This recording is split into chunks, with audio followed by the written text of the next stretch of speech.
오늘 우리에게 주시는 하나님의 말씀은 요한복음 4장 28절에서 30절, 39절에서 42절 말씀입니다.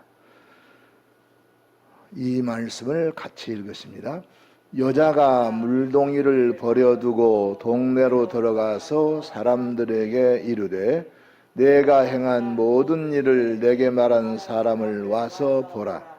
이는 그리스도가 아니냐 하니 그들이 동네에서 나와 예수께로 오더라. 여자의 말이 내가 행한 모든 것을 그가 내게 말하였다 증언하므로 그 동네 중에 많은 사마리아인이 예수를 믿는지라. 사마리아인들이 예수께 와서 자기들과 함께 유하시기를 청하니 거기서 이틀을 유하심에 예수의 말씀으로 말미암아 믿는 자가 더욱 많아 그 여자에게 말하되 이제 우리가 믿는 것은 너의 말로 인함이 아니니 이는 우리가 친히 듣고 그가 참으로 세상의 구주신 줄 알미라 하였더라. 아멘. 오늘은 본문의 말씀을 중심으로 이는 그리스도가 아니냐, 이 사마리아 우물가의 여인이 동네 사람들에 달려들어가서 와서 보라, 이는 그리스도가 아니냐, 예수 그리스도를 증거한 말씀을 함께 은혜를 나누도록 하겠습니다. 지금은 아주 심각한 부자유의 시대입니다. 즉 자유가 없는 시대다. 권력에 의해서, 총칼에 의해서가 아니라 코로나라고 하는 전염병 때문에 우리나라만 아니라 온 세계 사람들에게 지금 자유가 주어지지 않고 있습니다. 자유가 아니면 죽음을 달라라고 말했을 정도로 자유는 우리 모두에게 소중한 것인데, 그런데 지금 이 자유를 제한받고 있습니다. 아주 심각하게 제한받고 있습니다. 자유는 그 무엇과도 바꿀 수 없는 가장 인간의 가치 있는 덕목이다, 그럴 수 있는데요.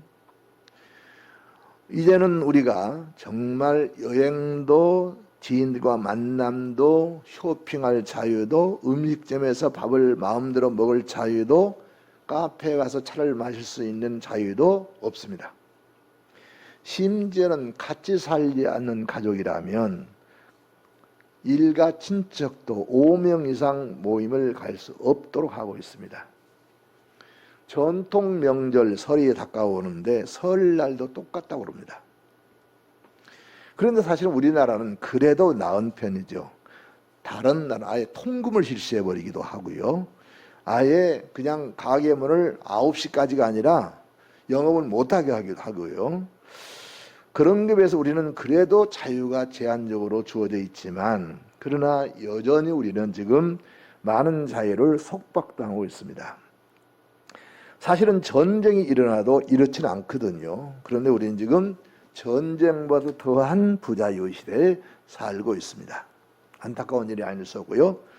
그런데 문제는 우리 그리스도인들은 생명보다 귀하게 여기는 신앙마저 위협받고 있다고 하는 것입니다. 일반인들이야 활동의 자유, 생업의 자유만 제한되지만 우리들은 거기에 더해서 생명보다 소중히 여기는 신앙생활마저 위협받고 있다고 하는 참으로 참담한 시대에 우리는 살고 있습니다. 기독교 2000 역사를 통해서 종교의 자유하면 예배의 자유를 말합니다. 예배의 자유가 확보되어야 비로소 종교의 자유를 말할 수 있거든요. 그런데 지금 우리는 소위 예배의 자유를 엄격히 제한받고 있습니다. 물론 총칼로 인해서 권력의 어떤 흑심에 의해서가 아니라 우리 스스로도 그렇게 해야만 하는 그런 아주 엄중한 상황이 지속되고 있는 것입니다. 만약에 이런 것이 국가의 또는 정부의 어떤 권력에 의해서 제한이 된다면 우리는 종교의 자유를 쟁취하기 위해서 싸워야 합니다. 저항할 수 있습니다. 그런데 이것은 싸우고 저항할 수 있는 것이 아니라 우리 모두의 생명을 위해서는 우리 스스로가 이 제한을 감당해야 된다고 하는 그런 엄중한 상황이 있는 것이죠.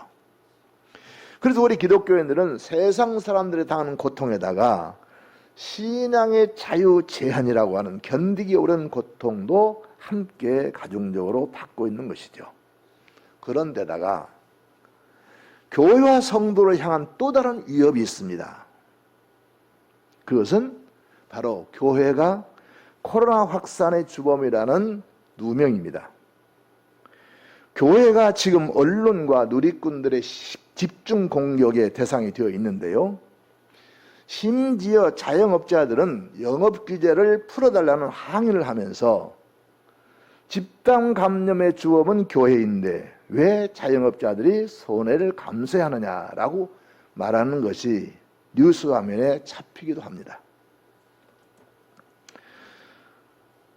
물론 이것은 우리에서는 되돌아보아야 할 측면이 있습니다. 실제 집단 감염원이 된 교회들이 더러 있기 때문입니다. 이단과 사이비성 교회들이 주를 이루긴 하지만 이단이 아닌 교회들도 더러 있다고 하는 사실입니다. 어제 뉴스를 보니까 어떤 지역에 있는 교회는요, 밤에 예배를 드리는데 불은 꺼져 있는데, 외부에서는 불은 꺼져 있는데 사람들이 모이든다는 거예요. 그 신고가 들어갔습니다.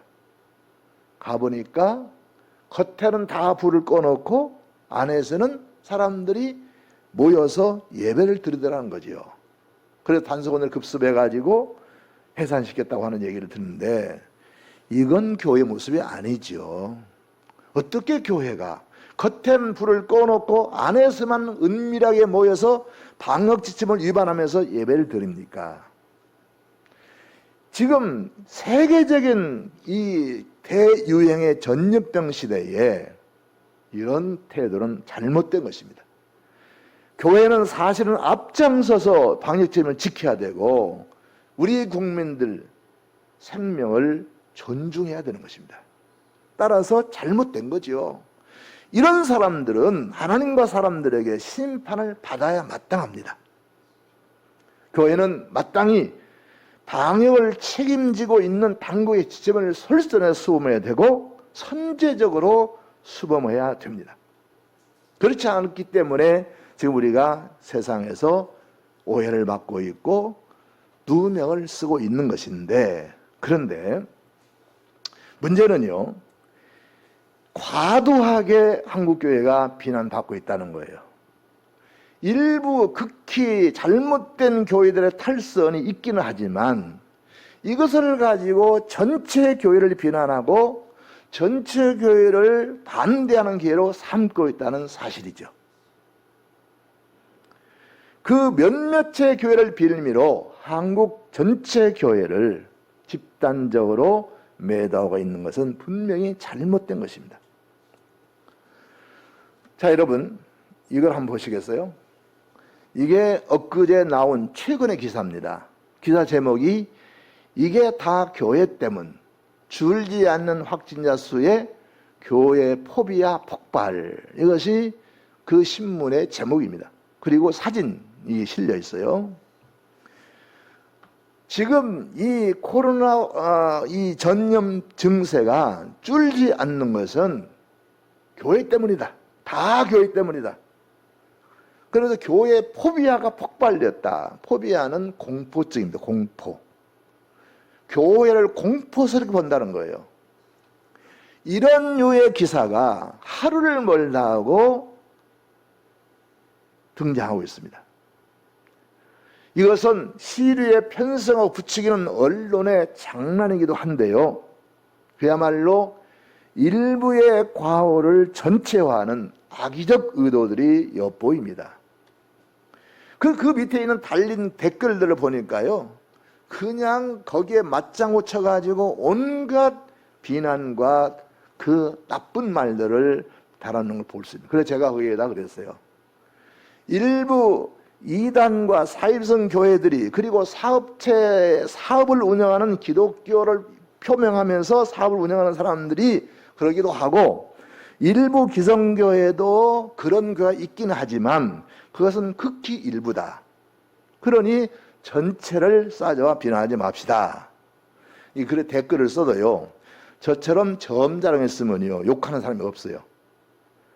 그러면 댓글을 달아도 점잖하게 달죠. 왜냐하면 나는 점잖게 존댓말로 얘기를 하는데 함부로 얘기했다가는 나중에 책임을 져야 되기 때문에, 그래서 사실은 제가 그런 기사는 반드시 그런 걸 짚어서 쓰는데,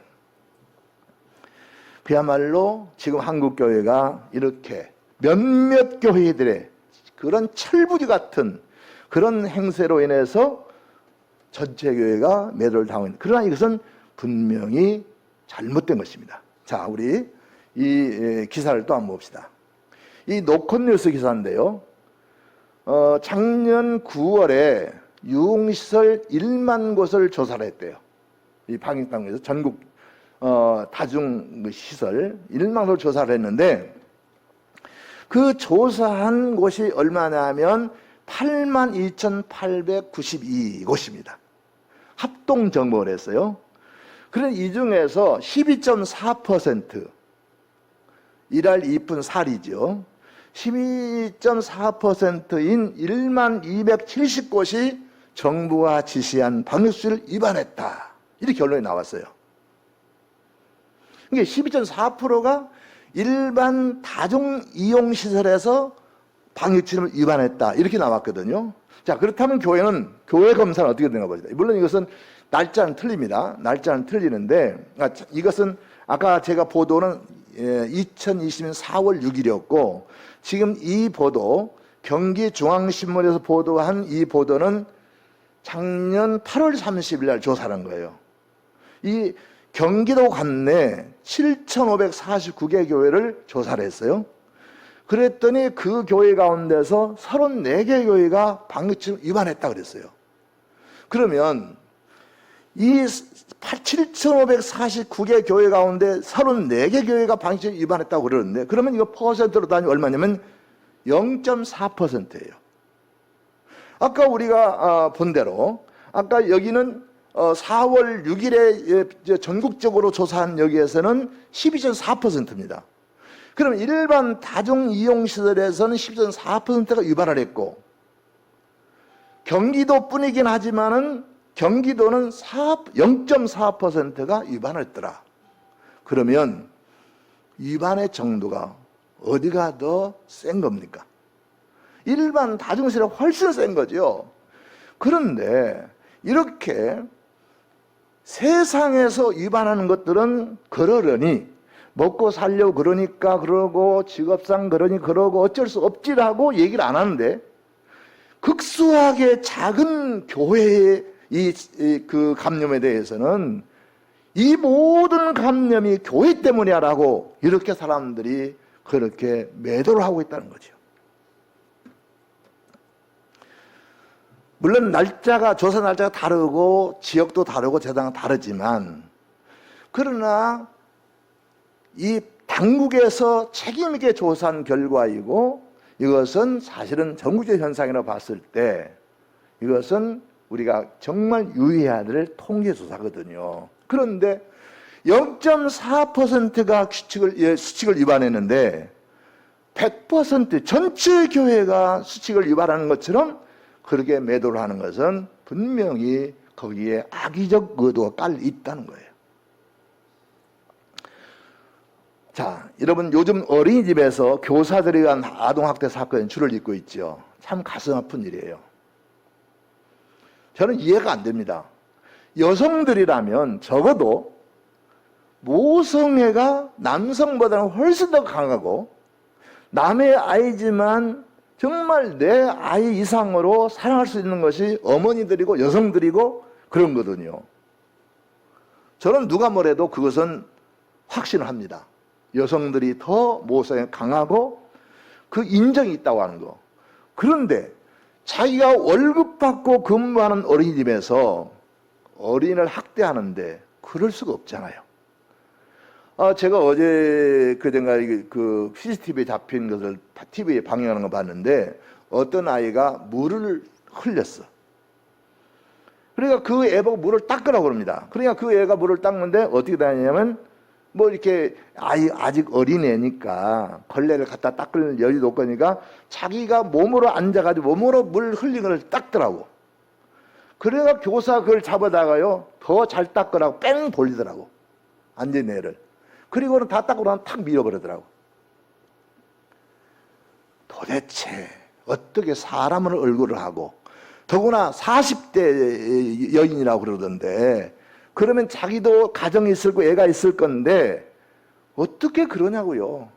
저는 그래서 그런 데서 보는 저런 사람들은 다시는 어린이에 접근할 수 있는 기회를 주지 말아야 된다. 교사도 취업이 안 되게 만들고 그래서 생활하는데, 어쨌든 이런 일이 요즘 계속 지금 나오잖아요. 그런데 이 사건을 접하는 국민들이 이런 모습을 보고 어린이집 교사들은 다 그래. 아무도 그렇게 얘기 안 합니다. 계속해서 연일 어린이집에 그러한 아동학대 사건이 나옴에도 불구하고 모든 어린이집은 모든 교사들이 다 그래 이렇게 얘기 안 해요.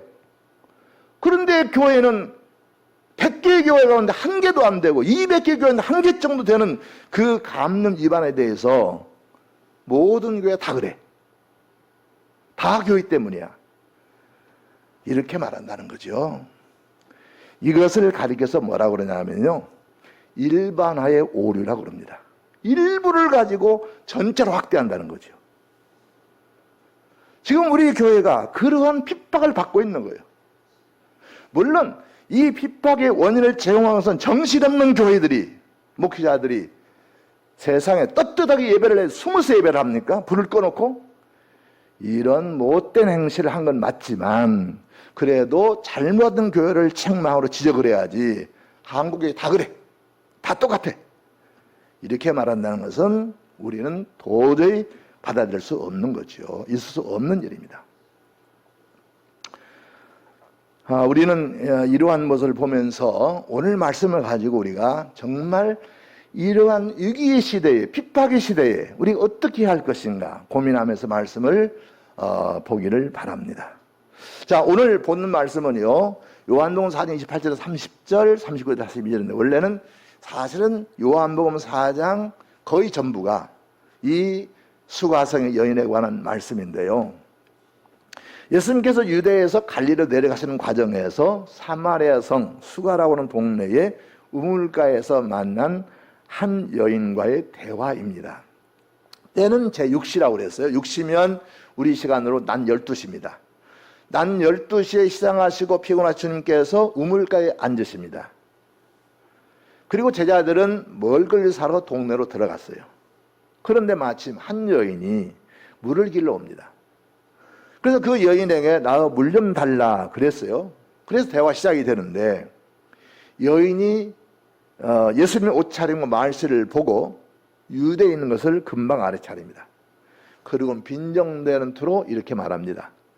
유대인은 사마리아 사람과 상존하지 않는데 유대인 당신이 어떻게 사마리아인 내게 물을 달라고 하십니까? 그때 우리 주님께서 안타까움으로 말씀하신 말씀이 10절에 나오는데요. 우리 10절 봅시다. 예수께서 대답하여 이르시되 너가 만일 하나님의 선물과 또 너에게 물 좀 달라 하는 이가 누구인 줄 알았더라면 너가 그에게 구하였을 것이요 그가 생수를 너에게 주었으리라. 아멘. 지금 예수님께 대해서 유대인 당신이 내게 물을 달라 합니까? 그러니까 예수님께서 아니야. 내가 누구인 줄 알았더라면 너는 내게 구하였을 것이고 생수를 나는 너의 생수 주었을 것이다. 이렇게 얘기하니까 이 여인은 깨닫지를 못합니다. 무슨 말인지 알 수가 없어요. 그럼에도 불구하고 계속되는 대화를 통해서 주님은 자신이 그리스도임을 알리십니다. 그 여인은 예수님의 자기들이 기다리고 있던 메시아 그리스도이심을 알아보게 됩니다. 깨닫게 됩니다. 이 여인이 예수님이 그리스도이심을 알아본 결정적인 이유는요,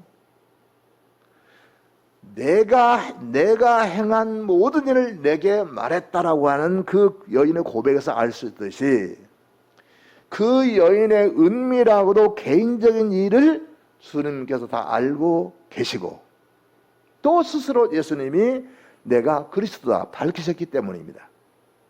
그러니까 지금 이 여인의 은밀한 거, 알려지지 않은 사실을 예수님 다 알고 계셨고, 거기서 이제 이 여인이 예수님을 선지자로 얘기를 합니다. 그런 다음에 예수님이 내가 그리스도다 하니까 이건 딱 맞아떨어진 거예요. 내가 알려지지도 않았는데 은밀한 것을 알고 계시지? 본인이 그리스도라고 하시지? 그러니까 이 여인이 알게 됩니다. 사실 이 여인은 부정한 여인이었어요. 과거에 남편이 5이나 있었어요.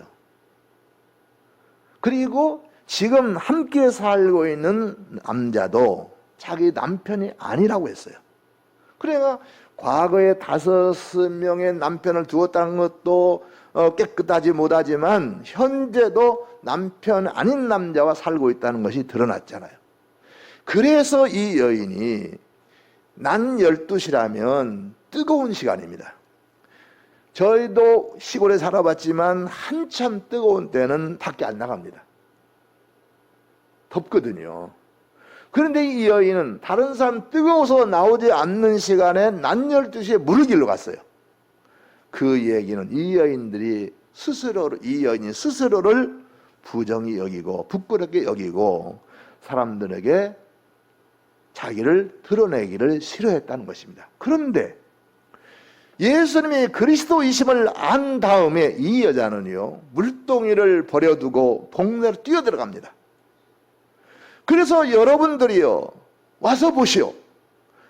내가 한 일을 알려준 사람이 있습니다. 이는 그리스도가 분명합니다. 라고 그렇게 사람들에게 말했다는 거예요. 자, 29절을 봅시다. 29절. 내가 행한 모든 일을 내게 말한 사람을 와서 보라. 이는 그리스도가 아니냐 하니. 아멘. 그러니까 이 여인은 예수님이 그리스도이처럼 확실한 다음에 그는 자기의 부끄러움을 개의치 아니하고 동네에 달려가서 사람들을 모아놓고 소리를 질러 말했다는 거예요. 믿음의 확신이 있으면 이렇습니다. 이 여인은 드디어 예수님을 발견한 거죠. 그래서 그 결과 사람들이 30절 봅시다. 그들이 동네에서 나와 예수께로 오더라. 아멘. 이 동네 사람들도 이 여인을 신뢰하지 않았습니다. 이 여인도 동네 사람에게 자식의 차를 드러내지 않았어요. 그런데 이 여인이 예수님을 그리스도로 안 다음에는 부끄러움을 개의치 않고 동네에 가서 사람들을 모읍니다. 그리고 그들에게 말합니다. 그리고 동네 사람들도 평소 같으면 말 듣지도 않을 텐데 그들이 동네에서 나와서 예수께로 오더라 그랬어요. 이게 믿음의 확신의 결과입니다. 그러니까 믿음이 있으면 부끄러움도 그리고 손해난 일도 핍박을 당해도 개의치 아니하고 주님을 증거하게 되는 것이죠. 그 행동에 자신이 붙는 것이죠.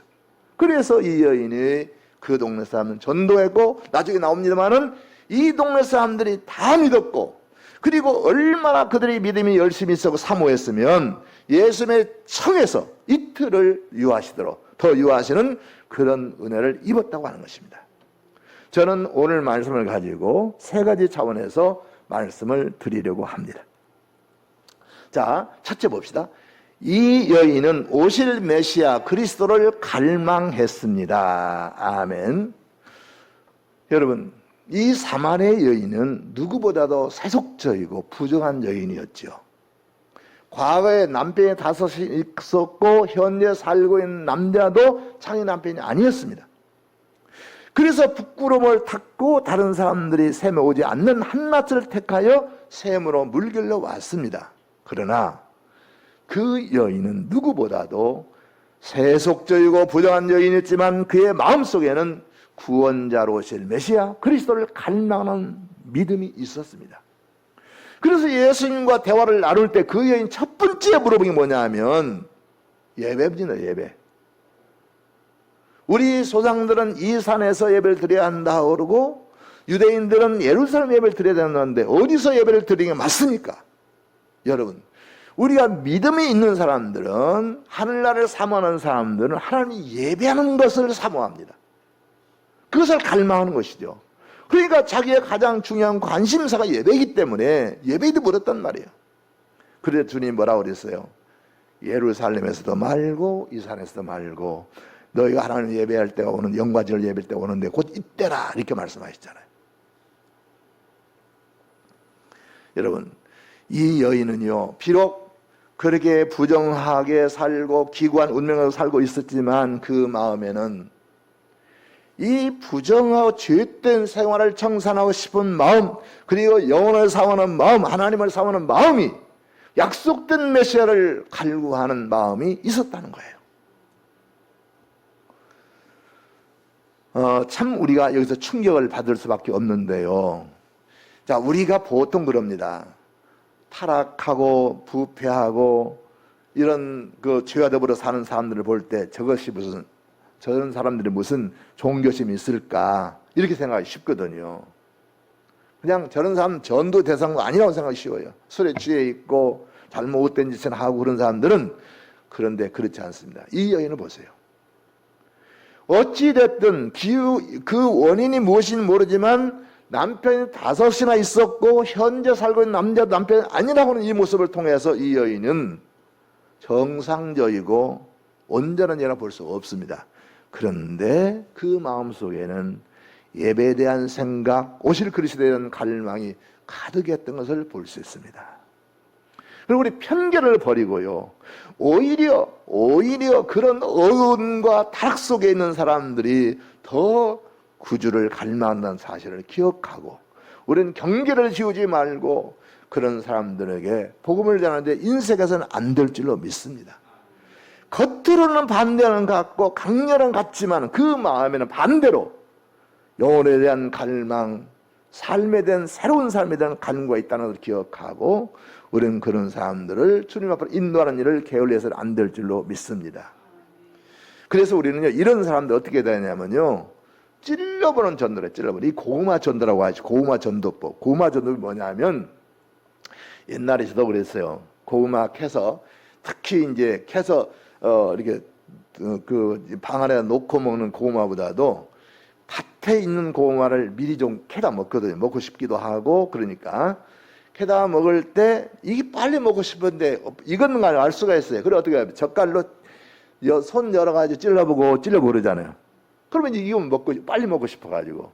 그런 것처럼 자꾸 사람들 안 된다고 담을 치지 말고 찔러봐야 돼요. 계속 조금씩 찔러보고 전하면 부단한 노력을 기울여서 우리가 그들을 전도해야 된다는 거, 우리는 여기서 배우게 되는 줄로 믿습니다. 자, 둘째입니다. 이 여인은 믿음의 확신을 갖게 되었을 때 자신의 부끄러움을 개의치 않고 주님을 전했습니다. 아멘. 사마리아 여인은요, 예수님께 내가 그리스도라고 말씀하셨을 때 물동이를 버려두고 동네에 들어가서 와서 보라, 이는 그리스도가 아니냐. 즉 우리가 기다리던 메시아가 여기 지금 오셨다라고 힘있게 전했습니다. 이 여인이 예수님을 그리스도이심을 알았을 때 취한 행동을 우리가 눈여겨보아야 합니다. 물동이를 버려두었다고 그랬잖아요. 그는 물길로 왔어요. 목적이 물길는 거였어요. 그런데 그 목적을 놔버립니다. 그리고 즉각 동네로 뛰어가 전했습니다. 우리는 이렇게 믿음의 확신이 생기게 되면, 새로운 진리를 발견하게 되면 과거를 이길 수가 있습니다. 우리가 정말 우리가 구원을 찬란한 미래를 향하여 달려가게 되는 것이거든요. 과거에 붙잡히지 않습니다. 이 여인은 자기의 부정한 과거, 사람들이 부끄럽다고 할 수밖에 없는 과거를 생각 안 했습니다. 물길롱도 생각 안 했어요. 그리고 동네에 가서 주님을 전했다는 거죠. 여러분, 이러한 여인처럼 우리가 정말 어떠한 한계 상황이 있었을지라도, 부끄러운 과가 있었을지라도, 내가 말 못할 비밀이 있다고 할지라도 상관하지 않고 달려가서 전해야 되고 부단한 노력을 기울여야 될 줄로 믿습니다. 예수님이 그리스도임을 확신했을 때 바로 이런 일이 벌어졌거든요. 그래서 여러분요, 믿음의 확신이 중요한 겁니다. 확신이 있으면 어떤 희생은 대가를 치를 수 있거든요. 우리가 우유부단한 이유는요, 확신이 부족해서 그래요. 우유부단한 이유는 내가 소리 날까봐, 내가 어려움을 당할까봐, 망신만 당할까봐 그러는데, 예수 그리스도가 나의 주님이시고 내가 그 나라에 가서 영광스러운 멸류와 참여까지 믿음의 확신을 가진 사람들은 세상에서 어떠한 핍박과 고난을 당해도 개의치 않습니다. 바로 이 여인은 그것을 우리에게 보이지 않는 사실을 기억하고, 우리들도 정말 이 사마리아 여인처럼 담대함을 가지고 주님을 전하는 확신이 있는 성도가 되어야 할 줄로 믿습니다. 자, 세 번째입니다. 세 번째 봅시다. 이 여인으로 인하여 많은 동네 사람들이 믿게 되었습니다. 아멘. 이 여인, 부정한 여인, 부끄러운 여인, 그렇지만 이 여인은 위대한 일을 했어요. 그 동네 사람들을 다 믿게 만드는 결정 역할을 이 여인이 했다는 거죠. 혼자만 나 구원받았네 한 것이 아니라 자기의 부끄러움을 개의치하며 동네에 나가서 내가 행한 모든 부끄러운 일들, 내가 마른 사람을 보시오, 그런 그리스도입니다 라고 말을 했다는 거죠. 그렇기 때문에 이 전도자라고 하는 것은요, 바로 이거예요. 내가 믿은 그리스도를 전하는 겁니다. 그래서 내가 이 믿는, 내가 확신한 이 사실을, 이 신앙의 확신을 가지고 전하여서 주님 앞에 나와서 말씀을 듣고 아멘으로 결단하면 구원을 얻는 것이고, 듣고도 아멘하지 않으면 구원을 얻지 못하는 거죠. 이것을 잘 보여주는 말씀이 40절에서 41절에 나오게 되는데요. 우리 40절 한번 보실까요? 사마리아인들이 예수께 와서 자기들과 함께 유하시기를 청하니 거기서 이틀을 유하심에. 아멘. 그러니까 이 사마리아 사람들이 그 여인의 말을 믿고 나왔어요. 나와서 예수님 말씀을 들었어요. 들으니까 맞네, 이분이 그리스도 맞네, 확신이 들었을 때에 그들은 사마리아인들이에요. 사마리아인들은 유대인과 상종을 안 씁니다. 원수입니다. 서로 원수예요. 그런데 유대인 예수님을 자기 마을에 와서 유하시도록, 머무시도록 요청을 드립니다. 그래서 예수님도 이틀을 더 유하시다고 그러지 않습니까? 여러분, 이렇게 복음이 들어가면 과거의 구습에서 해방되는 겁니다. 매이지 않는 겁니다. 적극적인 사람들이 되는 거죠. 자, 우리 41절부터 주목해 보실까요? 예수의 말씀으로 말미암아 믿는 자가 더욱 많아. 아멘. 예수님께서 이틀을 유하시면서 말씀을 전했더니 예수의 말씀으로 믿는 사람이 더 많아졌다 그랬어요. 여러분, 이 세상에 그 누구도, 내가 낳은 자식도 내 말을 듣지 않습니다. 우리 말 듣고 예수님을 믿지 않습니다. 믿음의 세계는 그래요. 다른 건 몰라도 믿음의 세계만큼은 구원한다고 믿겠습니다. 말은 그렇게 할지 모르지만 실제로 믿어지지 않는 거예요. 믿어지지가 않는 거예요. 그런데 이런 사람이 어떻게 믿음을 나올 수 있느냐? 주님을 만나야 돼요. 그 말씀에 부딪혀야 돼요. 그래서 그 말씀을 마음으로 들어야 믿게 되고 구원 받는 거죠. 그래서 제가 무슨 말씀을 늘 드립니까?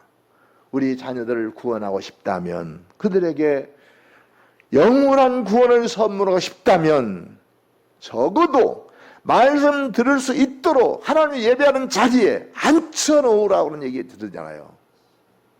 믿게 할 수는 없지만 앉혀놓을 수는 있습니다. 그러면 주님의 말씀에 부딪히게 되고 주님을 만나게 되고 그 말씀의 은혜로 임하게 될 때 구원에 이르게 되는 줄로 믿습니다. 그래서요, 이 42절은요 이 동네 사람들 신앙 고백이 나옵니다. 42절 봅시다. 그 여자에게 말하되 이제 우리가 믿는 것은 너의 말로 인함이 아니니 이는 우리가 친히 듣고 그가 참으로 세상의 구주신 줄 알미라 하였더라. 아멘. 여기서 그 여자는요, 사마리아 우물가 여인을 말합니다. 그 여인에게 말하기를 우리가 믿는 것은 너의 말로 인함이 아니니 그랬어요. 그러니까 지금 이들은 단지 사마리아인들이 여인의 말을 따라서 예수님께 왔지만 믿게 된 것은 예수 그리스도를 만나고 그 말씀을 직접 들었기 때문이라는 말씀이죠. 이것은 믿음에 이르는 한 가지 분명한 원리를 전해주는데요. 우리가 전도할지라도 우리 말을 듣고 우리 말 때문에 믿음이 생기지는 않는다는 거예요. 그럼 우리는 뭐냐? 우리는 중매쟁이. 우리 만나게 해주는 거예요. 여러분, 아무리 중매쟁이가 결혼 성사시키고 원해도 중매쟁이 할 수 있는 일은 뭐냐 하면 맞선을 보게 하는 거죠. 서로 맞선을 보게 해서 두 사람이 마음에 들어야지. 아무리 중매쟁이가 중매를 하려고 노력해도 두 사람이 만나서 서로 사랑하는 마음이 생기지 않으면 불가능한 거잖아요. 그러니까 전도도 마찬가지입니다. 아무리 우리가 내 구원의 확신을 가지고 전해도 사람들이 그래? 한번 가볼까? 이런 생각은 들지언정 우리 말 때문에 예수를 믿는 건 아니라는 겁니다. 직접적으로 주를 만나야 되고 그 말씀에 부딪혀야 되는 거예요. 그래서 우리가 믿는 것은 너의 말로 인함이 아니다 라고 말을 합니다. 그러면서 이는 우리가 친히 듣고 그가 참으로 세상 구주이신 줄을 알미라 이렇게 말씀하고 있는 걸 볼 수 있습니다. 그래서요 고린도후서에 보면 사도 바울이 분명히 얘기를 합니다. 고린도후서 11장 2절 봅시다. 내가 하나님의 열심으로 너희를 위하여 열심을 내노니 내가 너희를 정결한 처녀로 한 남편인 그리스도께 드리려고 중매하미로다. 아멘. 우린 중매쟁이에요. 중매쟁이. 하나님과 사람들을 중매시키는, 주님과 사람 중매쟁이에요. 중매쟁이는 기회를 만들어 놓는 겁니다. 그 기회가 뭡니까? 바로 하나님의 교회에 와서 앉아 있도록 하는 거예요. 물론 집에서 성경 읽을 수도 있고 녹음을 들려줄 수도 있고 영상을 볼 수도 있지만은 그렇게 하는 것하고 솔직히 요즘 우리가 온라인으로 예배 드려요. 지금도 우리 교회들 온라인으로 예배 드리지만 사실은 온라인으로 예배 드리는 것은 시대가 그래서 할 수 없이 불가피하게 사선적으로 가는 것이지 온라인으로 예배 드리는 것은 그렇게 썩 잘하는 건 아닙니다. 만약 우리가 이 코로나 그치게 되면 바로 우리는 교회에 나와서 예배 드릴 수 환경이 된다면 예배를 드려야 마땅한 것이죠. 왜냐하면 교회에 나올 때는 교회에 나오는 시간도 우리가 준비를 하게 되고 앉아서 우리가 집중하게 되고 그렇게 되지만 집에서 하게 되면 아무래도 식구들도 있고 또 아무래도 여러 가지 면에서 그것이 미흡하단 말이에요. 그래서 우리가 교회에 나와서 예배 드리는 것이 정상이고 그것이 반듯한 거죠. 그런 면에서 이렇게 아침 일찍 나와서 예배드리면 센스쟁이들이에요. 왜냐하면 11시에 나오시면 사람이 많을 수 있으니까 이렇게 어르신들 불편하고 힘들 텐데 일찍이 나오지 예배 드릴 수 있는데요. 잘 하시는 것이고요. 정말 센스 있는 그런 신앙생활인 줄로 믿습니다. 그래서 우리는요. 앉혀놓아야 돼요. 믿지 않을지라도 교회 와서 듣게 만들어야 돼요. 믿고 안 믿기는 본인의 선택이지만 앉혀놓는 것은 중매쟁이 할 일입니다. 중매쟁이는 뭡니까? 이 집자 양집이 얘기해가지고 먼 날 몇 시에 어디서 만나자. 그래서 차를 마실 수 있는 기회를 만들어주는 게 거기까지 중매쟁이 역할입니다. 그 이하는 중매쟁이 할 역할이 없어요. 그러므로 이들이 말한 그대로 우리가 예수님께 말씀을 직접 듣고 그 예수 믿었다고 하는 그 말씀을 마음에 새기면 우리가 이 일을 더 힘써서 감당해야 될 줄로 믿습니다. 자, 사랑하는 여러분, 지금은 위기의 시대입니다. 우리는 생활에도 어려움을 당하고 있고 신앙생활에 어려움을 당하고 거기다가 교회가 집단 감염의 원인인 것처럼 전부인 것처럼 그렇게 핍박을 하고 있는 이 시대에 우리 어떻게 이 위기를 돌파해 갈 것인가? 우선은요. 시대 정신을 마음에 간직해야 됩니다. 지금 시대 정신은요. 방역 협조하는 거예요. 교회는 세상을 위한 교회입니다. 하나님의 사랑처럼 사랑하사 독생을 주셨으니라고 했어요.